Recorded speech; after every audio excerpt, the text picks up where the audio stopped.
لا حول ولا قوة إلا بالله العلي العظيم. أعوذ بالله السميع العليم من الشيطان اللعين الرجيم. بسم الله الرحمن الرحيم. الحمد لله رب العالمين. الحمد لله استتماما لنعمته واستسلاما لعزته واستعصاما من معصيته واستعينه فاقة إلى كفايته. إنه لا يضل من هداه ولا يئل من عاداه ولا يفتقر من كفاه. ثم الصلاة والسلام التحية والإكرام على أشرف الأنبياء والمرسلين خاتم النبيين سيدنا ونبينا ومولانا بالقاسم محمد. اللهم صل على محمد وعلى محمد وأهل بيته الطيبين الطاهرين المعصومين المظلومين ولعنة الدائمة على أعدائهم ومنكر فضائلهم وغاصب حقوقهم من يوم ظلمهم إلى يوم الدين. بسم الله الرحمن الرحيم. اللهم كل وليك الحجة ابن الحسن صلواتك عليه وعلى آبائه في هذه الساعة وفي كل ساعة وليا وحافظا وقائدا وناصرا ودليلا وعينا حتى تسكنه ورزقا طوعا وتمتعه فيها طويلا. اللهم صل على محمد وعلى محمد. أما بعد فقد قال أبو الحسن علي بن موسى رضا رحم الله عبدا أحيا أمرنا. درود پڑھ دیجئے محمد و آل محمد. اللهم صل على محمد وعلى محمد.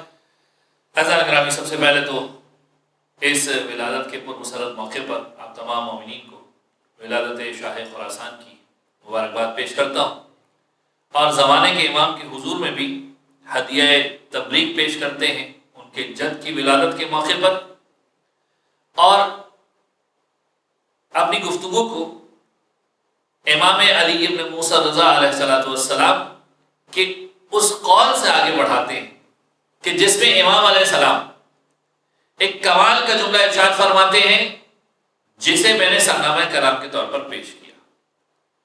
امام علیہ السلام فرما رہے ہیں رحم اللہ عبدا احیا امرنا، کہ پروردگار عالم رحم کرے اس بندے پر، پروردگار عالم رحم کرے اس بندے پر کہ جو ہمارے امر کو زندہ کرے، ہمارے کام کو زندہ رکھے.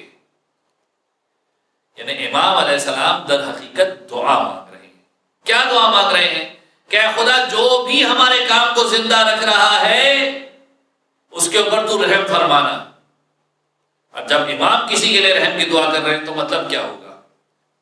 راوی کہتا ہے کہ میں نے سوال پوچھا امام سے آگے بڑھ کر، کیف یحیی امرکم، کہ مولا آپ کے امر کو، آپ کے کام کو زندہ کیسے رکھا جا سکتا ہے؟ کس کام کی بات ہو رہی ہے؟ یعنی کیا زیارت پہ جانے کی بات ہو رہی ہے؟ کیا امام کا تذکرہ کرنے کی بات ہو رہی ہے؟ کیا عقیدہ ولایت کو پھیلانے کی بات ہو رہی ہے؟ کس کام کی بات ہو رہی ہے؟ دیکھیں سارے عقیدے بڑے امپورٹنٹ ہیں، سمجھنا پڑے گا کہ امام کس چیز کی بات کر رہے ہیں. امام علیہ السلام فرماتے ہیں جب راوی نے سوال کیا کہ مولا آپ کے کام کو کیسے زندہ رکھا جائے گا، امام فرماتے ہیں بتعلم علومنا، ہمارے علوم کی تعلیم کے ذریعے سے ہمارے کام کو زندہ رکھو. یعنی ہم نے جو باتیں تمہیں سکھائی ہیں، ہم نے جو باتیں تمہیں بتائی ہیں، اسے لوگوں تک پہنچاؤ. اور یہ باتیں کوئی معمولی باتیں نہیں ہیں، یہ ولایت کی باتیں ہیں، یہ عقیدے کی باتیں ہیں، یہ انسان کی ایتھکس کی باتیں ہیں، یہ عقائد کی باتیں ہیں، یہ وہ ساری باتیں ہیں جو انسان کی زندگی پر بہت گہرا اثر ڈالتی ہیں. آج دنیا ہمیں بتاتی ہے، ہم بڑے شوق سے قبول کرتے ہیں. آج دنیا میں جائیں، ڈیلنگ کرتے ہوئے بات ہوتی ہے کہ دیکھو پہلے سے مزدور کی مزدوری طے کر لو. آج یہ باتیں ہوتی ہیں کہ نہیں ہوتی؟ اگر آپ کسی سے کوئی مزدوری طے نہ کریں تو کیا ہوگا؟ کام کرنے کے بعد جب انسان مانگے گا حق کو تو وہ جو کہے گا آپ کو دینا پڑے گا، کیونکہ آپ نے طے نہیں کیا تھا. معاملہ اگر قضاوت میں بھی چلا جائے تو کم سے کم آپ کی بات تو نہیں سنی جائے گی، کیونکہ آپ نے باتوں کو طے نہیں کیا تھا. اسی لیے کہا جاتا ہے پہلے سے سارے معاملات کو طے کر لو. امام علیہ السلام اس دور کے اندر اپنے غلاموں کو کہتے ہیں کہ دیکھو کسی سے بھی مزدوری کراؤ پہلے طے کرو. خبردار کوئی ایسا کام نہ کرنا کہ کسی سے مزدوری کروا لو اور پھر بعد میں پیسے دینے کے لیے آگے بڑھو. پہلے سے طے کر لو. اور امام وجہ بتا رہے ہیں، وجہ بڑی پریکٹیکل، بڑی عملی وجہ. امام فرماتے ہیں کہ کام کروانے کے بعد اگر تم اسے زیادہ بھی دو گے اسے کم لگے گا. ایک دفعہ جب کام ہو جاتا ہے اور آپ اسے جا کر کچھ دیتے ہیں تو کہتا نہیں یہ تو کم ہے، میری محنت تو زیادہ تھی. امام فرماتے ہیں ایک مرتبہ جب طے کر لو گے، مثلا تم نے طے کر لیا کہ 10 روپے میں کام ہونا ہے یا 20 روپے میں کام ہونا ہے یا 1000 روپے میں کام ہونا ہے، اس کے بعد اگر تم تھوڑا سا بھی بڑھا کر دو گے تو سامنے والا شکر گزار آنکھوں سے تمہیں دیکھے گا. پہلے سے طے کر لو. یہ ساری وہ ایتھکس ہے جو آج کے دور میں بزنس کے اعتبار سے بتائی جاتی ہیں کہ ساری کی ساری باتیں لکھت پڑھت کے اندر کر لو. قرآن مجید کہہ رہا ہے کہ معاملہ کرو لکھت پڑھت کے اندر کرو. امام علیہ السلام اس دور کے اندر بتا رہے ہیں. تو یاد رکھیے یہ ساری کی ساری اہل بیت علیہ السلام کی تعلیمات ہیں. موت کی تیاری کے بارے میں بات کر رہے ہیں. امام فرماتے ہیں اب یہ دیکھیں ساری تعلیمات اہل بیت ہیں. 8ویں امام کا تذکرہ ہو رہا ہے. امام فرما رہے ہمارے کام کو زندہ رکھو بتعلم علومنا، ہمارے علوم کو لوگوں تک پہنچا کر ہمارے کام کو زندہ رکھو. بتاؤ لوگوں کو کس انداز میں موت کی تیاری کرنی ہے. بتاؤ انہیں کہ اہل بیت علیہ السلام کا مقام کیا ہے. یاد رکھیے اہل بیت کا مقام کوئی معمولی مقام نہیں ہے. ہر کوئی فضیلت اہل بیت کو نہ سمجھ سکتا ہے نہ اسے ہضم کر سکتا، چاہے جتنا بڑا آدمی کیوں نہ ہو. یہ کوئی معمولی کیفیت نہیں ہے. مامون الرشید جو اہل بیت علیہ السلام کے ظاہری اعتبار سے خلافت کے اندر، ظاہری اعتبار سے بنو عباس کے اعتبار سے رشتہ دار بھی، لیکن ائمہ علیہ السلام کو نقصان پہنچانے والا، تکلیف پہنچانے والا بھی. لیکن اس کے بارے میں تاریخ نے ایک جملہ لکھا کہ مامون الرشید اس دور کے فقیہ میں سے تھا، یعنی سمجھدار تھا، علم رکھتا تھا، جاہل نہیں تھا. وہ امام کے پاس آتا ہے اور آ کر کہتا ہے کہ مولا اب دیکھیں کس لیول پہ جا کر سوال کر رہا ہے اور امام اسے کس انداز میں جواب دے رہے ہیں. کہتے ہیں مولا میں نے سنا ہے آپ کے جد کے بارے میں. دیکھیں یہ ولایت علی ابن ابی طالب، فضائل علی ابن ابی طالب ہر کسی کو ہضم نہیں ہوتے. اگر آپ کو کوئی فضیلت علی ہضم نہ ہو اعتراض مت کیجیے گا، بلکہ یہ سوچیے گا کہ میں کتنا پست مقام پر ہوں کہ علی کی فضیلت مجھے سمجھ میں نہیں آ رہی. ہماری بے وقوفی یہ ہے کہ ہمیں کوئی چیز سمجھ میں نہیں آتی، ہم اعتراض کرتے ہیں کہ سامنے والا غلط کہہ رہا ہے، جبکہ امام کا انداز یہ نہیں ہے. امام بتانا چاہ رہے ہیں کہ دیکھو تم اپنے مقام کے بارے میں سوال کرو، تم کس مقام پر ہو، تمہیں کیا چیز سمجھ میں آئے گی. مامون الرشید جو اتنا سمجھدار ہے امام سے سوال کر رہا ہے کہ آپ کے جد کے بارے میں کہا جاتا ہے کہ علی قسیم النار والجنہ ہے، علی جنت اور جہنم کو تقسیم کرنے والے. یہ مجھے سمجھ میں نہیں آتا. اب امام اسے جواب دے رہے ہیں، سمجھا رہے ہیں، مولا کو کہہ رہے ہیں مولا مجھے سمجھا دیجئے. لیکن جیسا بھی تھا دشمن علی تھا یا دشمن اہل بیت تھا یا چاہے اہل بیت کا رشتہ دار تھا لیکن اہل بیت کو تکلیفیں پہنچاتا تھا. لیکن آ کر امام سے پوچھ تو رہا ہے، کم سے کم ہمارے جیسا تو نہیں کہ اپنے دماغ میں فیصلہ کر کے بیٹھا کہ یہ فضیلت غلط ہے وہ فضیلت صحیح ہے. ہمارے جیسا نہیں تھا، پوچھ رہا تھا امام سے آ کر. جائیے کتابوں کو پڑھیے، اپنی غلط فہمیوں کو دور کرنے کی کوشش کیجیے.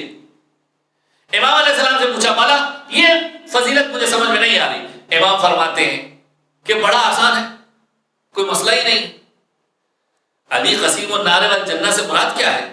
سمجھنا چاہتا ہے، سمجھ کہ علی ابن ابی طالب کی محبت ایمان ہے. رسول اللہ نے کہا ہے کہ نہیں کہا؟ کہا کہ یہ تو حدیث موجود ہے. کہا اچھا یہ بتا علی سے بغض کفر ہے کہ نہیں ہے؟ یہ بھی رسول اللہ نے کہا ہے کہ نہیں کہا؟ یہ بھی بالکل صحیح حدیث ہے. تو کل دو باتیں طے ہو گئی کہ علی سے محبت ایمان ہے، علی سے بغض کفر ہے. مومن جنت میں جائے گا اور کافر جہنم میں جائے گا. تو اس کا مطلب یہ ہے کہ علی کی محبت ایمان ہے، علی سے بغض کفر ہے. اس کا مطلب یہ ہے کہ علی ابن ابی طالب کی محبت فیصلہ کرنے والی ہے کہ کون جنت میں جائے گا کون جہنم میں جائے گا. تو اس اعتبار سے علی قسیم النار والجنہ ہوئے کہ نہیں ہوئے؟ کیونکہ علی کی محبت کے ذریعے فیصلہ ہو رہا ہے. ایک مرتبہ مامون رشید کہنے لگا مولا آپ نے بڑی آسانی سے مجھے سمجھا دیا. امام کے کچھ اطراف میں لوگ بیٹھے ہوئے تھے، کہنے لگے مولا آپ نے کتنی آسانی سے اسے مطلب پہنچا دیا. یہاں پر امام علیہ السلام کا جملہ دیکھنے جیسا ہے. مولا نے فضیلت تو بیان کر دی، معاملے کو تو سمجھا دیا، پھر امام فرماتے ہیں یاد رکھو معاملہ تو اس سے بڑھ کر ہے. یعنی معاملہ اس سے بڑھ کر کیا ہے؟ کہنے لگے علی ابن ابی طالب کی فضیلت صرف یہ نہیں ہے کہ قسیم النار والجنہ ہے، بلکہ علی جنت سے پہلے اور افراد کو پکڑ کر فیصلہ کر رہے ہوں گے کہ اے جنت یہ تیرا حصہ لے لے، اے جہنم یہ تیرا حصہ لے لے. تو کہا مولا آپ نے اسے کیوں نہیں بتایا؟ امام نے کہا یاد رکھو ہر کوئی ہر فضیلت کو برداشت نہیں کر سکتا. وہ جتنا برداشت کر سکتا تھا اسے بتا دیا، وہ جتنا برداشت کر سکتا تھا اسے اتنا بتا دیا. کہنے کا مطلب یہ کہ ہر کوئی فضیلت اہل بیت کو برداشت نہیں کر سکتا. سمجھنے کی کوشش کیجیے.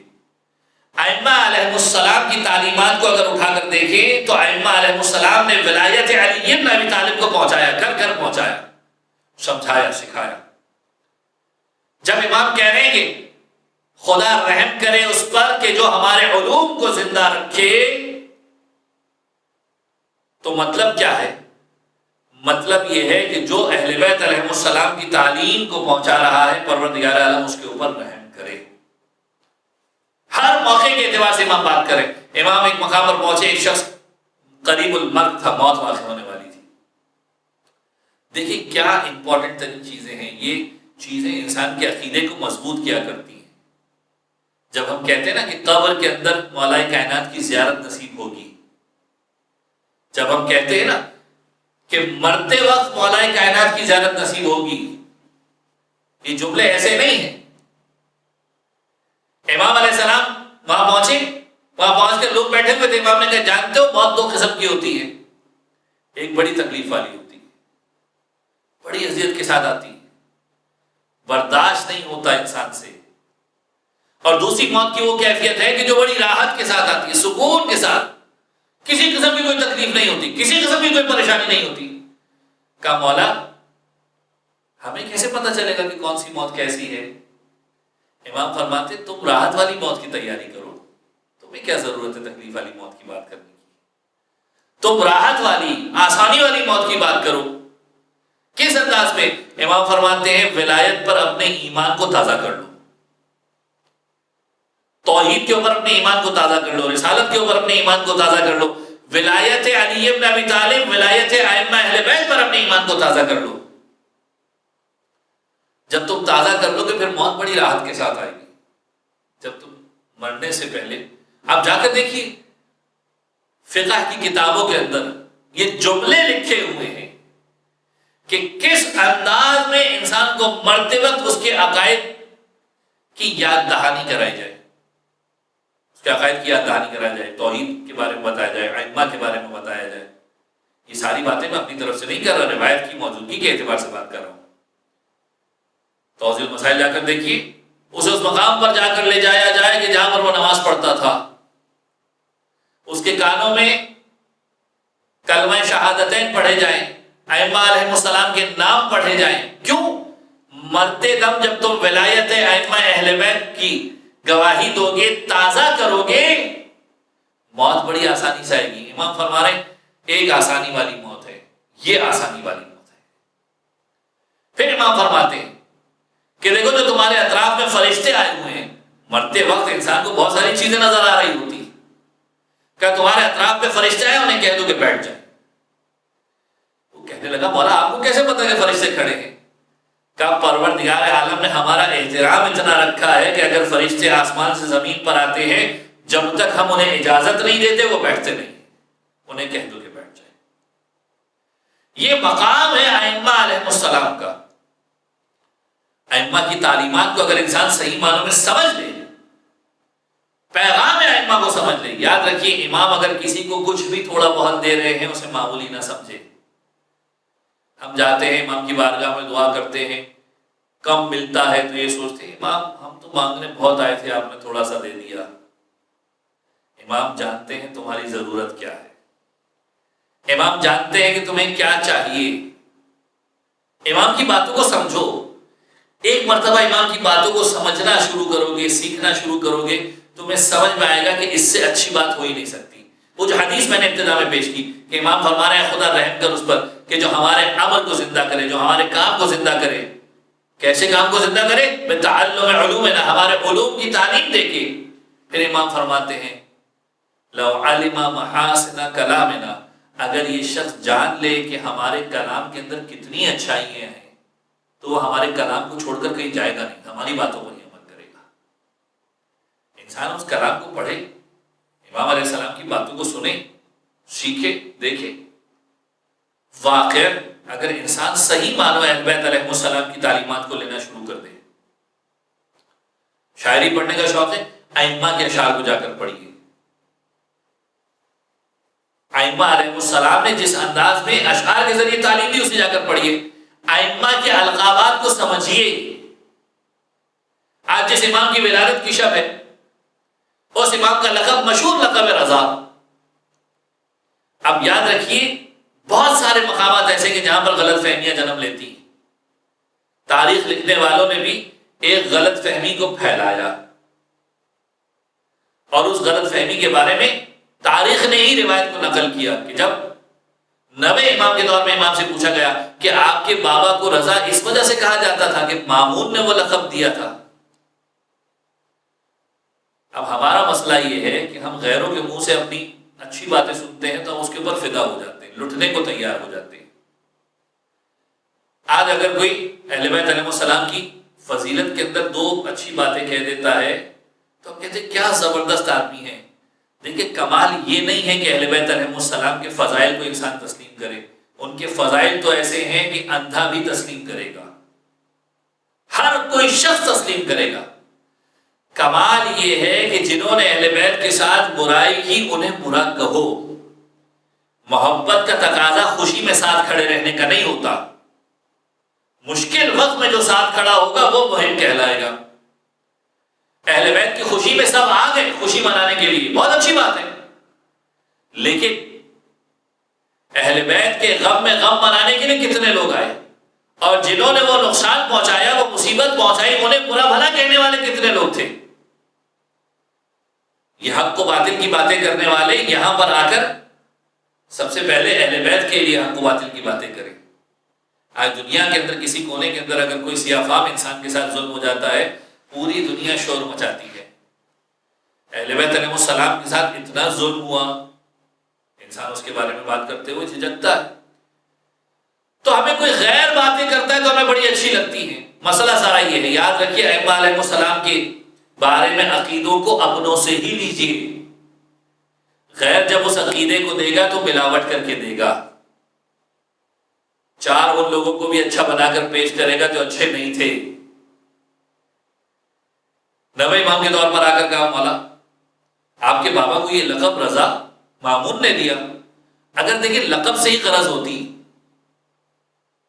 تو کیا ہوتا؟ امام بھی جواب دے دیتے کہ فرق نہیں پڑتا، رضا ہی لقب ہے نا، کسی نے بھی دیا ہو۔ امام فرما رہے نہیں، سمجھو۔ امام فرماتے یہ لقب، روایت کے جملے کہ امام کے چہرے پر جلال آیا، غصے کے عالم میں امام آئے اور کہا مامون کی کیا مجال کہ وہ یہ لقب دے؟ یہ لقب تو پروردگار عالم نے دیا، یہ لقب تو خداوند عالم نے دیا ہے میرے بابا کو. کہ اچھا مولا بتائیے کیسے یہ لقب دیا، وجہ کیا ہے؟ اب سمجھیے 8ویں امام کی ولادت کی شب کچھ باتیں امام کے اعتبار سے سن لیجئے کہ مولا یہ لقب کیسے ملا. امام فرماتے ہیں کہ چونکہ میرے بابا خدا کی خدائی، رسول کی رسالت، ائمہ علیہ السلام کی امامت و ولایت پہ مکمل طور پر راضی تھے، اس وجہ سے خدا نے یہ لقب دیا. سوال کرنے والا بھی بڑا تیز تھا، کہنے لگا کہ آپ کے باقی اجداد بھی تو اس چیز کے اوپر راضی تھے،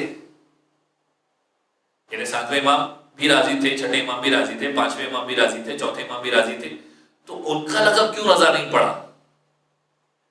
دیکھیے کبھی کبھار امام بہت ساری باتوں تک انسان کو پہنچانا چاہتے ہیں، کبھی کبھار کچھ باتیں جان بوجھ کے اتنی ہلکی کی جاتی ہیں کہ سامنے والا دوسرا سوال کرے اور صحیح بات اس تک پہنچائی جائے.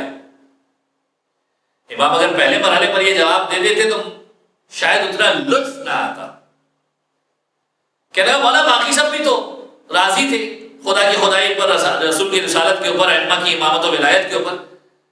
کا بات دراصل یہ ہے کہ جس طریقے سے میرے بابا کی ولایت و امامت کے اوپر دوست لوگ راضی تھے، موافقین راضی تھے، جو امام کا ساتھ دینے والے تھے وہ راضی تھے، اسی طریقے سے میرے بابا کی ولایت کے اوپر دشمن لوگ بھی راضی تھے. یعنی مامون رشید کا دور وہ دور تھا کہ جس کے اندر جب امام کو ولی عہدی کی پیشکش کی گئی تو بہت سارے دشمن بھی امام کی ولی عہدی پر راضی ہو گئے تھے. اور یہ وہ مقام تھا کہ جو امام رضا کے علاوہ کسی کو نہیں ملا. یعنی مولا کائنات کی امامت کے اوپر ایک طبقہ جو امام کی حمایت کرتا تھا وہ تو راضی تھا، لیکن دشمن راضی نہیں تھے. امام حسین کے دور میں بھی ایسا. 8ویں امام کا دور وہ دور ہے کہ جو مخالف ہے، یعنی مامون مخالف ہے، لیکن وہ لوگ بھی امام کے اوپر راضی ہیں. تو فرماتے یہ وہ فضیلت تھی جو میرے بابا کے علاوہ کسی اور کو نہیں ملی، اس وجہ سے میرے بابا کا لقب ہے رضا.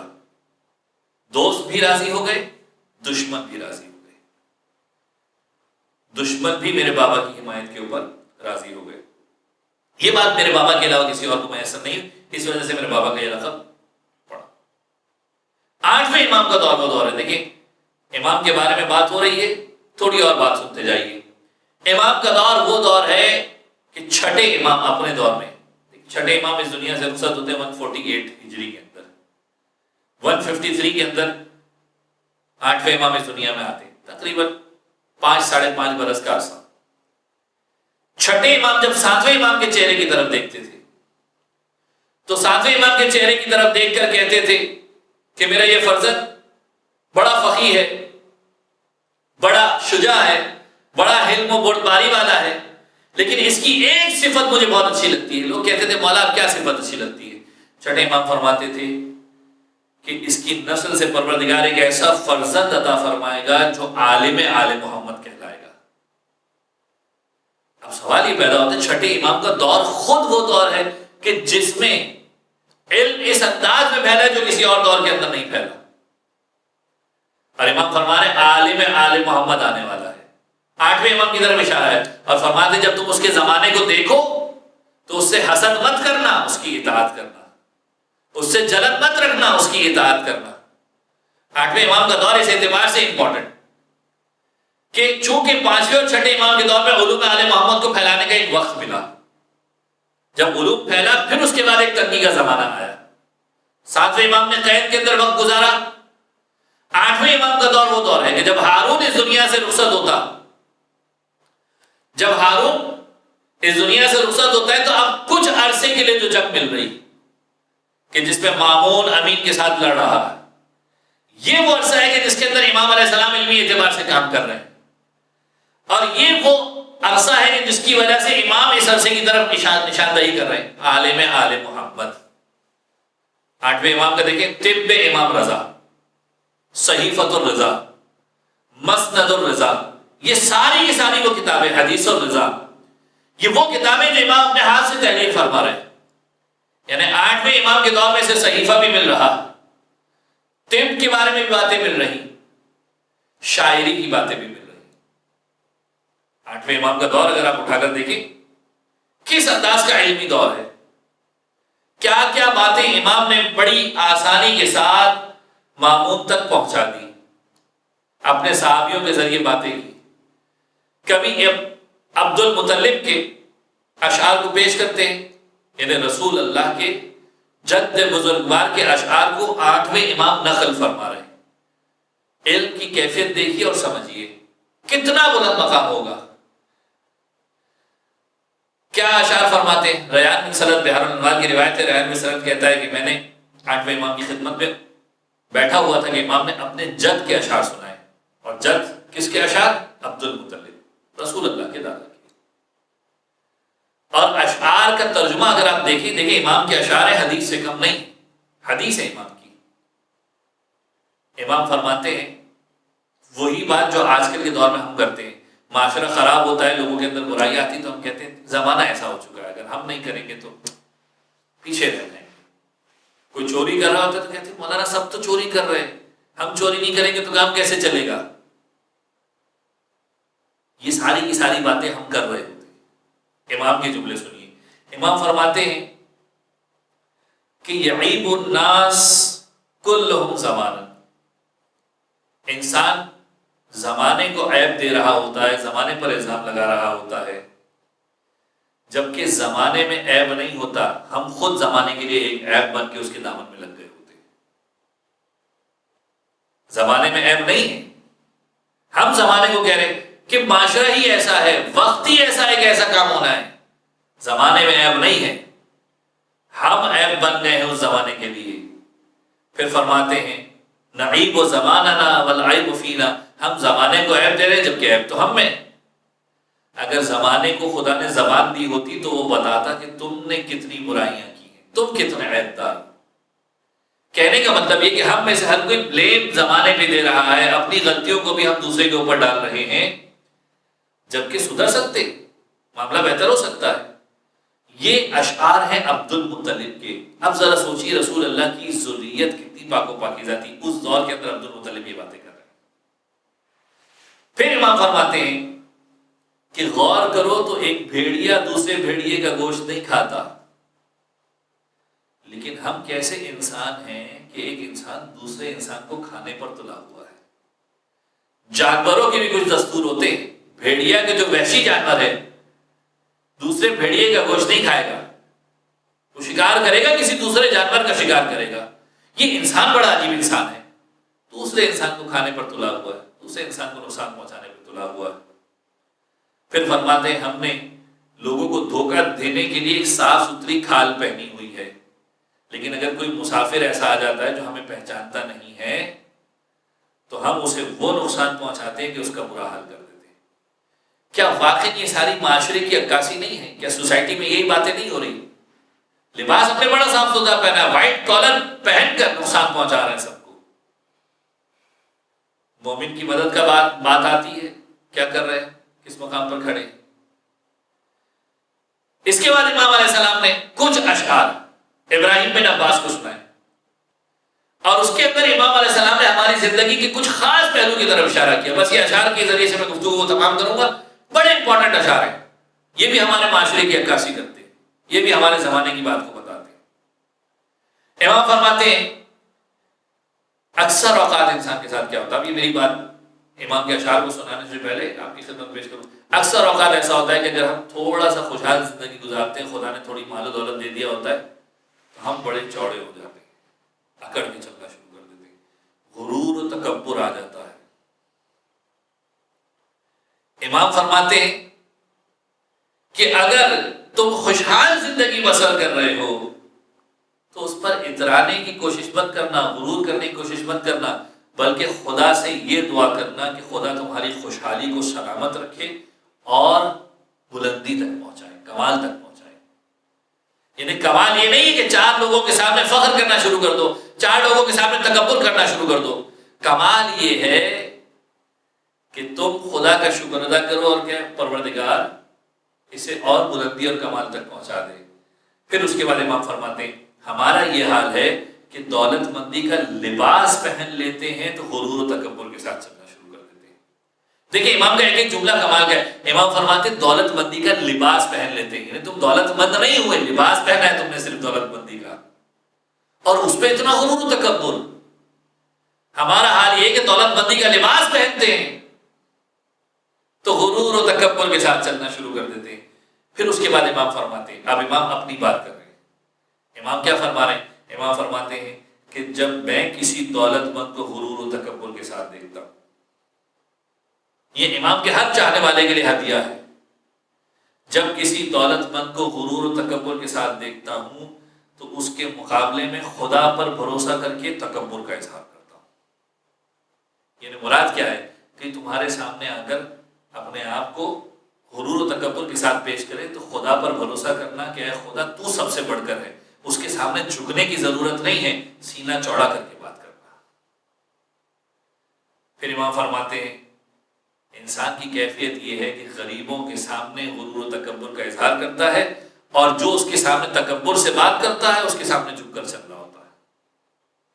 یعنی تعلیم کیا ہے؟ تعلیم یہ ہے کہ تمہارے سامنے کوئی اگر غرور و تکبر کرے اسے احساس دلا دو کہ یاد رکھ مجھے خدا پر بھروسہ ہے، میں تیرے سامنے جھکنے والا نہیں ہوں. میرا رب وہ ہے جو جس کے لیے فخر زیب دیتا ہے، جس کے لیے فخر مناسب ہے. اگر انسان ان باتوں کو سمجھ جائے تو واقعی زندگی کے بہت سارے معاملات تبدیل ہو جائیں گے. 8ویں امام کی ولادت کی شب ہے، وہ امام کے جس کا لقب ہے امام ضامن، جو ہر کسی کی ضمانت کو لیتا ہے. اور یہ امام ضامن کا لقب اس کی بھی اپنی تاریخ ہے کہ اس دور کے اندر جو زیارت امام حسین پر جاتا تھا امام علیہ السلام اس کی ضمانت لے لیا کرتے تھے. جو امام کے نام کے بنے ہوئے سکے کو اپنے پاس رکھا کرتا تھا امام اس کی ضمانت لے لیا کرتے تھے. تو اس دعا کے ساتھ گفتگو ختم کرتے بارے اللہ تجھے واسطہ محمد والے محمد کا. ہم سب تمام شیعان حیدر کرار کو اپنی ضمانت میں قرار دے کر تمام مشکلات کو پروردگار عالم 8ویں امام کے صدقے میں حل فرما. خاص طور پر اس وبا کے دور میں تمام مومنین کو اس پریشانی سے نجات عطا فرما. بارے اللہ تجھے واسطہ محمد والے محمد کا جلد از جلد اس وبا کا خاتمہ کر کے تمام مساجد تمام امام بارگاہوں کو آباد فرما. جو مومنین پریشان حال ان کی پریشانیوں کو دور فرما. جو بیمار ہیں انہیں شفا کاملہ عاجلہ نصیب فرما. زمانے کے امام کے ظہور میں تعجیل فرما. ہمیں ان کے اعوان و انصار شمار فرما. ربنا تقبل منا انك انت السميع العليم وتب علينا انك انت التواب الرحيم.